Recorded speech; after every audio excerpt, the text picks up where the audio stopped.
drive ako, medyo mamanhid. Namamanhid. Sige. Hindi kaya dahil sa mamahaling yung suot yung sapatos, kaya namamanhid yung mga paa. Sige. Ubarin mo muna yan. Itong shoulder ko, tapos minsan yung leg ko, parang ano. Ay, reset na natin yan. Shaking. Tapos yung panga ko, parang ano. Sige, dyan ka lang muna. Baka mo ano, parang ano? Parang malay. Okay, hindi naman siya pusin. Kasi naano ko yung nag-stretching ako lagi kasi pero may sakit talaga siya. Sige, tanggalin natin yung sakit.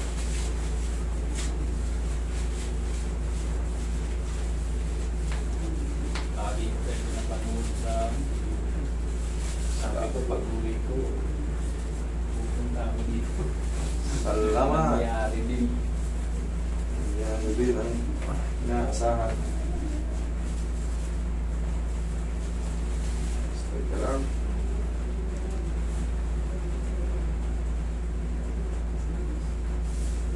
Isa pa. Isa pa. Hindi kasi pwedeng, pag nangangawit yung leg mo, hindi kasi pwedeng hindi tutunog yan. May nagbago yung posisyon yan, kaya dapat may balik.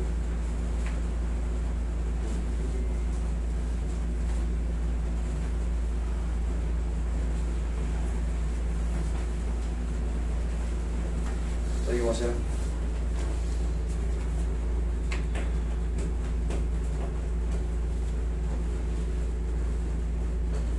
Higa ka patagilid.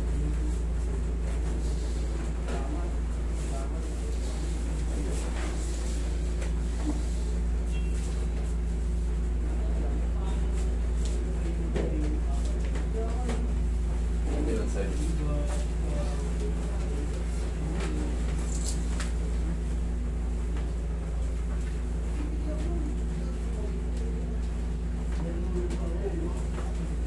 Okay, tihaya ka.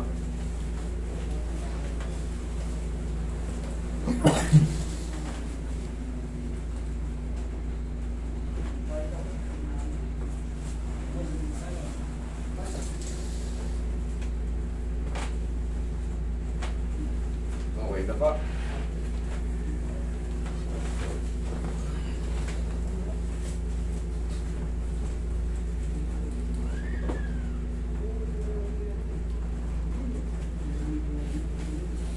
Oo, sa ba? Sakto ba? Puti pa rin. Oo, sakto yung number nila ang consent, di ba? Hindi sila sumingit.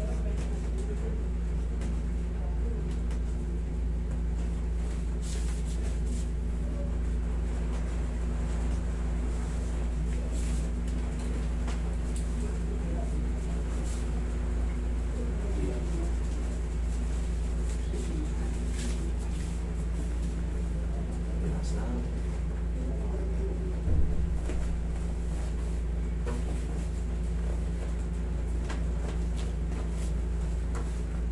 Yun.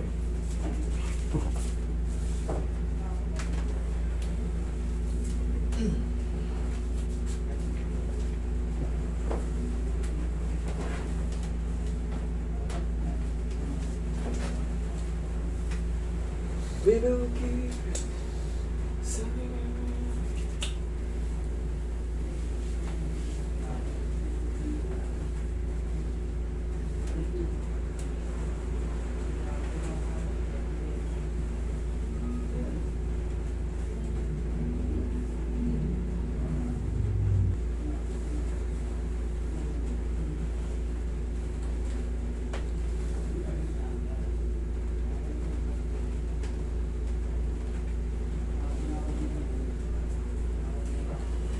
Sir.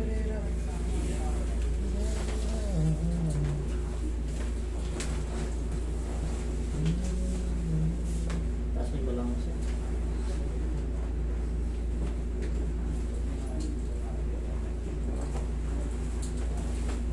Relax now. Inhale. Exhale.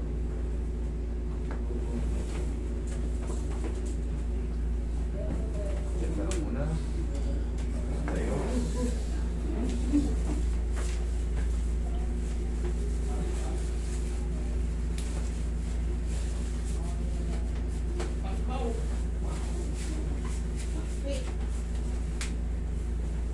yan, master. Yan, tumutunog na yan. Ayan, sign of ano lang yan.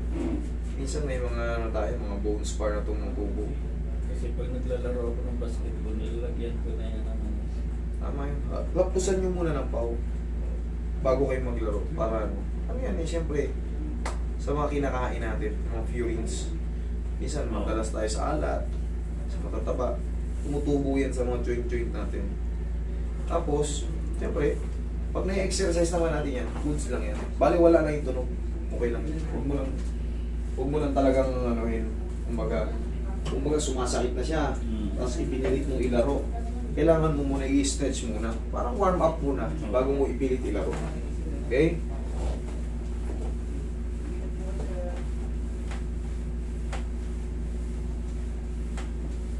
Sign of ano na rin yan? Sa C50 na rin ako. Sign of aging yan. Tapos pagka nagmamaniho, matagal din naman. Magbaon ka ng pau sa abroad itong mga tuhod natin, mga joint natin. Pero yan, ganda naman ang flex mo. O, patutupi, good. Bisak na tabisaklat. O, kahit ipatong natin, o, D4, napakaganda ng ano mo. Kasi nga, yan yung stretching, pag kami nararamdaman ako, inaano ko na talaga. Very good ka. Opo.